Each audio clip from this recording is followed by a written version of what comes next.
6 ਲੱਖ ਦੀ ਆਬਾਦੀ ਵਾਲੇ ਸ਼ਹਿਰ ਬਰੈਂਪਟਨ ਦੇ ਕਈ ਅਜਿਹੇ ਮੁੱਦੇ ਨੇ ਜਿਨ੍ਹਾਂ ਨੂੰ ਹੱਲ ਕੀਤਾ ਜਾਣਾ ਬੇहद ਜ਼ਰੂਰੀ ਹੈ, ਜਿਵੇਂ ਕਿ ਪਹਿਲੀ university, high auto insurance rates, infrastructure ਅਤੇ transit development.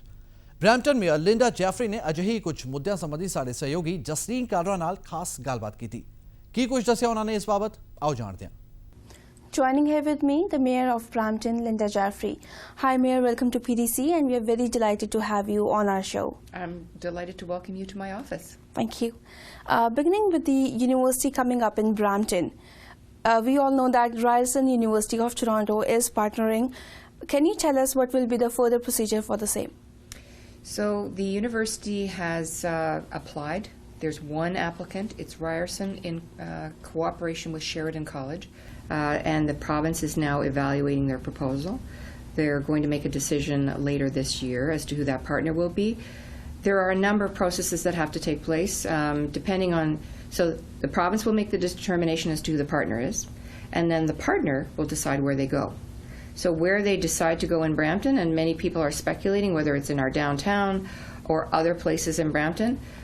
The 5 or so partners that we looked at previously who were part of that mix when we were initially looking at what a university partner would look like, they all wanted to be near transit.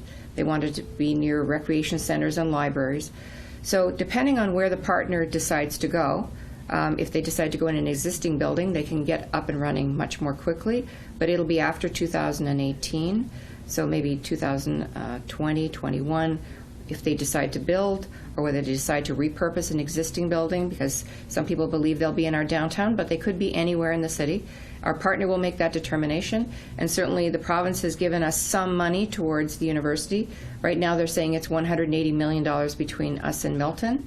I'm not sharing $180 million. I think all of that should come to Brampton. In fact, I think more should come, because if you want to build a university campus, you need to have the buildings and you need to have the facilities. You want to have the best campus possible. So we're going to be working with business and with the province as well as the city of Brampton to find that best location, and working to make sure that in the next 5 to 10 years we have the best campus with the best graduates in the country.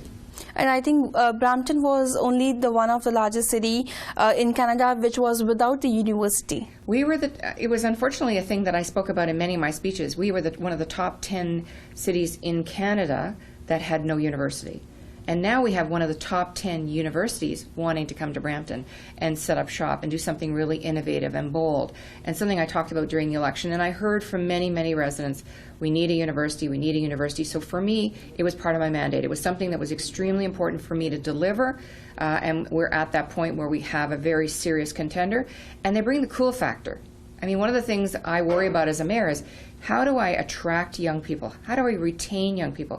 We have a lot of young people in Brampton, growing city of 600,000, going to 900,000. How do I keep them here? How do I keep them engaged, starting businesses, growing businesses? And a lot of our big corporations have trouble hiring the right kind of talent. This university will help us grow the talent close to home, go to school close to home, and that'll save some families some money, and also bring them the kind of experiential learning that will make them extremely well sought after once they graduate. It's great. Definitely. As Mayor, we know that Brampton is one of the fastest growing city in Canada, and recently I think we have received a lot of funding related to infrastructure and transit especially. Yes. When we can see the further development in both the sectors?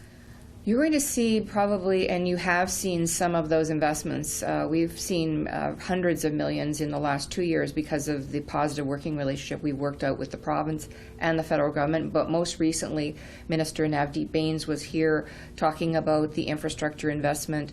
It means at least 30 new buses, and I believe 2 articulated buses. It helps us build the station where the buses are housed.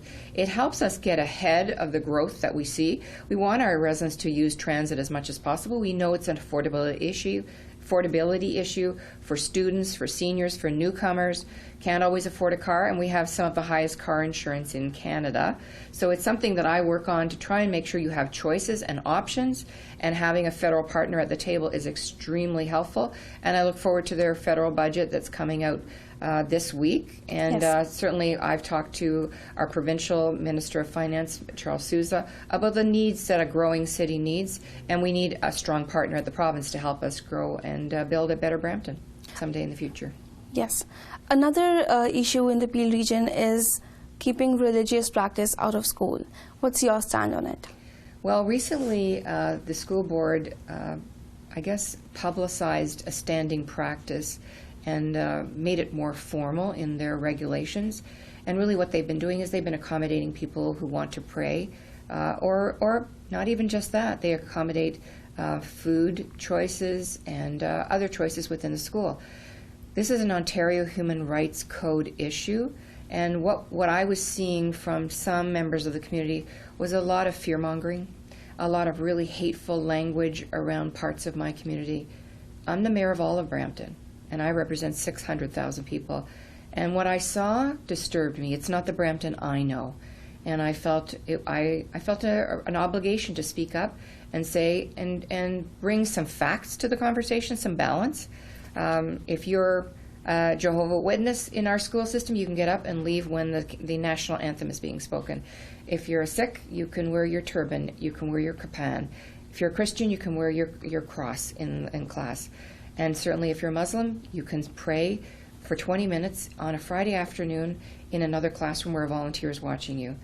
I don't see how that's a bad thing for our school. I think all those languages, all that diversity, that makes my city stronger. I'm proud of my city, and I think that they need people to stand up when things are really going in a very bad direction and they don't reflect the city that I represent. Yeah, and I think Brampton is really known for its diversity. I think it's its strength. I mean, Yes. I don't like to brag, but I think this is the best city in Canada. I'm really lucky to do the job that I do. It's strong, it's young, it's diverse, very well educated, and I think that, you know, it's okay to disagree. You can disagree how things are done in the school board, and you can talk to your school trustee, and you can talk about policies, just as you can at the City of Brampton. But I think we're a better city when we find ways to accommodate each other, to strengthen each other, to support each other. And sometimes we have to stand up when people are saying things that aren't true. The provincial budget will be out soon as well. Yes. As you discussed that you met Minister Charles Sousa as well. Was there any discussion related to auto insurance? Will the government work on it? Because the auto insurance rate in Brampton specifically is really high. We talked about a number of things, but I never let the finance minister ever leave the room without talking about auto insurance. It's something I talked about when I was a cabinet minister, and although we made some steps that helped, I'm impatient. And I don't think anyone in Brampton should be handicapped by a high auto insurance rate that has nothing to do with their driving record. You shouldn't be penalized by your postal code. And I've been talking about that from the very beginning. It's wrong, and I'm going to keep talking about it. So yes, I talked to Minister Sousa about it. I gave him some ideas about how he could fix it. So I'm thinking that he was more motivated, but I also talked about the fair share. Something I learned when I was a new MPP back in 2003 was the formula that is used throughout the region of Peel is based on old census number. The one thing that the federal government has done, and I've thanked the Prime Minister for this, is to update the census. When the numbers are right, you get the formula right. It's in Yes. a better place. So whether it's social services or affordable housing or any of the services, healthcare in particular, you don't get the number right if you think there are only 5 people in the room when there are 50 people in the room. So that's the challenge. The federal government is now working with new census data that I think will really benefit Brampton. I thank the Prime Minister for showing that leadership, very important to Brampton, and certainly I think it will help the provincial numbers as well. So I have talked to Minister Sousa about this budget. I think it will be the one that they actually run on in the next provincial election. It's very important to Brampton that they get the numbers right, that they acknowledge a high-growth community, and that they need to take us seriously and help us. And they have. They've helped us with health care. They've helped us with transit. And I think affordable housing is probably the next big piece that we need to work on. Bringing a university into Brampton is a great thing, but they don't all have a place to live. So we need to start planning for that influx of young people and teachers and business. Because one of the things we learned when we were studying the university and putting our homework together for the province is universities, even small ones, bring $2.5 billion to the economy that they are in the middle of. Can you imagine how Brampton will be transformed? Yes. It's going to be exciting in the coming years to come, and I'm very excited about it. I'm very grateful for the province for giving us this opportunity. We're gonna make Brampton proud. It's going to be a wonderful asset to us. Definitely, and we look forward to it. Thank you so much for joining us. It was really a pleasure to interview you. You're very welcome. Thank you, and I hope you come back. Thank you.